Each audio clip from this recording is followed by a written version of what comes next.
초소 창문에 눈이 없는 아이의 얼굴이 붙어 있었다. 전역한 지도 꽤 됐고 군대에 관련된 기억은 거의 잊고 살았습니다. 뭐 기억나는 게 있다면 말년병장 때 재밌었던 일 등 좋았던 추억만 기억하고 있었습니다.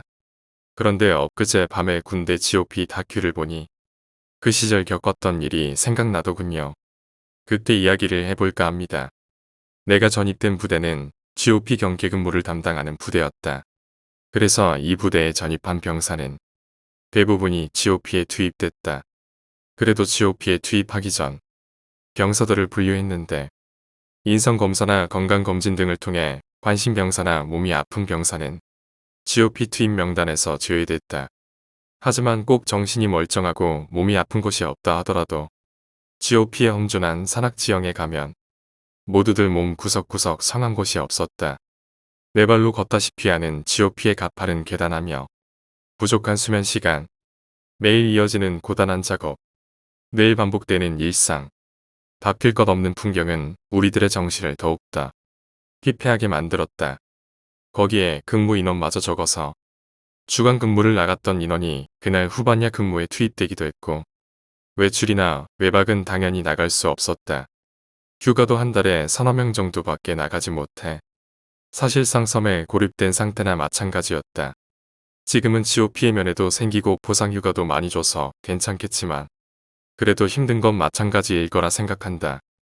여튼 우리는 이런 힘든 상황에서도 조금만 더 버티면 GOP에서 내려간다. 라는 생각으로 하루하루를 버티고 있었다. 하지만 그 중에서도 이런 생활을 못 시켜서 힘들어하는 병사도 있었는데 그를 A라 칭하겠다. 이것은 A에 대한 이야기다. A는 처음 GOP에 투입했을 때까지만 해도 평소와 다를 게 없었다. 매일 밝게 웃고 대화도 잘했다. 근데 투입한 지 2달가량 지나니 A는 어느새 완전히 변해 있었다. 어느 날 A와 같이 근무를 나갔던 동기 녀석이 A가 이상한 것 같다며 말을 꺼냈다. A 저 새끼 약간 이상해진 것 같다. 뭐가 이상한데? 내가 어제 저 새끼랑 같이 근무를 나갔거든. 여기서부터는 A와 동기 간의 근무 중 있었던 대화다.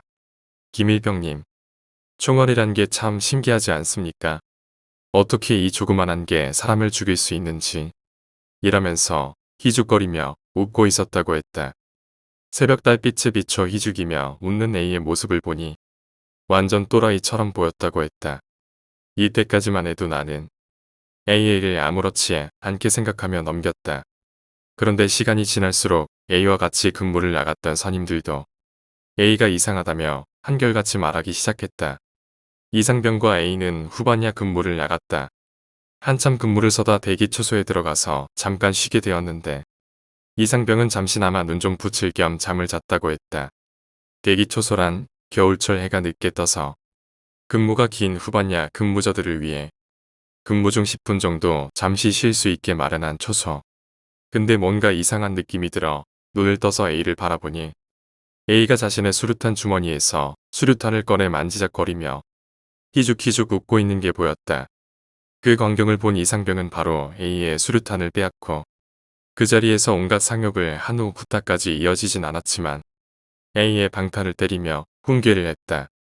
그리고 다음날 이상병은 이 일을 소대장에게 보고했고 몇 번이나 A에 대한 이상한 얘기를 들은 소대장은 중대장에게 보고한 후 중대장과 A는 면담을 가졌다.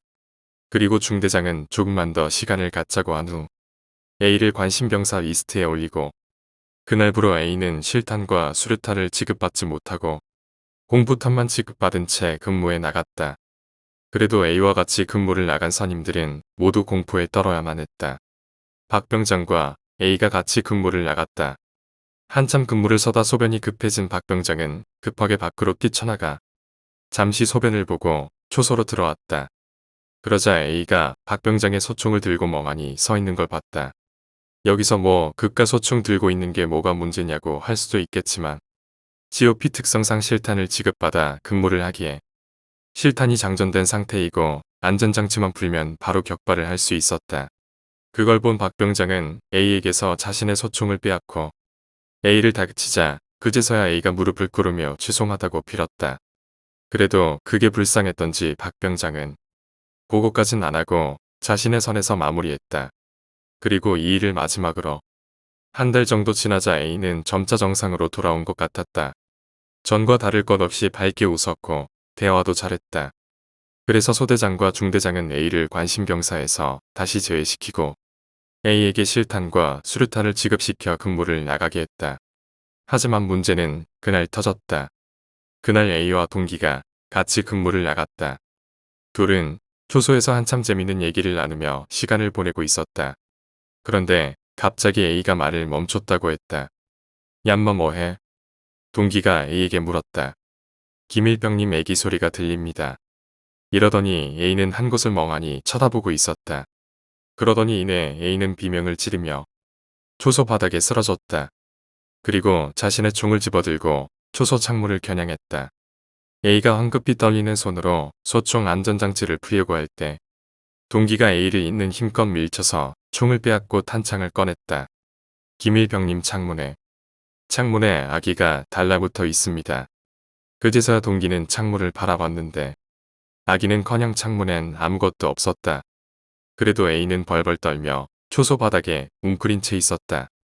옆에서 동기가 진정을 시키자 A는 다시 말을 꺼냈다. 초소 창문의 얼굴은 하얗고 눈은 없는 아기의 얼굴이 붙어 있습니다. 동기가 몇 번이고 봤지만 창문엔 여전히 아무것도 없었다. 그리고 동기는 바로 소대장에게 보고를 했고 소대장과 중대장은 결국 A를 다른 부대로 전출을 보내기로 결정했다. 그리고 A가 떠나던 그날 나와 동기는 A를 배웅하고 있었다. 근데 갑자기 A가 동기한테 쓱 다가오더니 김일병님 그 아기 있지 않습니까? 지금 생활관 창문에서 저희 노려보고 있습니다. 이러는 게 아닌가. 순간 우리는 바짝 얼어붙었다. 나는 분위기를 바꾸려고 A야 떠나면서도 농담 잘하네. 그래, 어서 가라.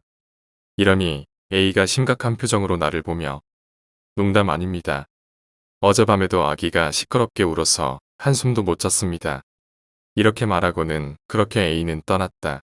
우리는 후임격이었기에 A의 생활관에 들어와 A의 자리를 정리했다. A가 정리하고 갔지만 그래도 남겨진 쓰레기들을 마저 처리하고 있었다. 그때 동기가 침상 밑에서 수첩 같은 걸 발견했다. 우리는 수첩을 펼치고 까무러치고 말았다. 수첩엔 이런 내용들이 적혀 있었다. 이상병, 정신 나간 새끼. 박병장, 또라이 새끼. 우일병, 이 새끼 죽여 말어. 그리고 몇몇의 소대에선 후임들에 대한 내용이 적혀 있었고 마지막 페이지를 펼쳤다. 생활관 밖에서 아기가 계속 울어댄다. 너무 시끄럽다. 제발 멈춰라. 우리는 바로 소대장한테 수첩을 들고 갔다. 그 내용을 본 소대장은 표정이 일그러지며 이런 미친 새끼 하면서 수첩을 들고 취사장 뒤편으로 가서 수첩을 태워버렸다. 갑자기 A의 표정이 생각났다. 그 황폐해진 넋나간 표정. 아기가 시끄럽게 울어서 한숨도 못 잤습니다. 오늘 이야기는 여기까지입니다. 오늘 이야기가 재미있으셨다면 구독과 좋아요, 댓글 부탁드립니다. 댓글은 저에게 큰 힘이 됩니다. 감사합니다.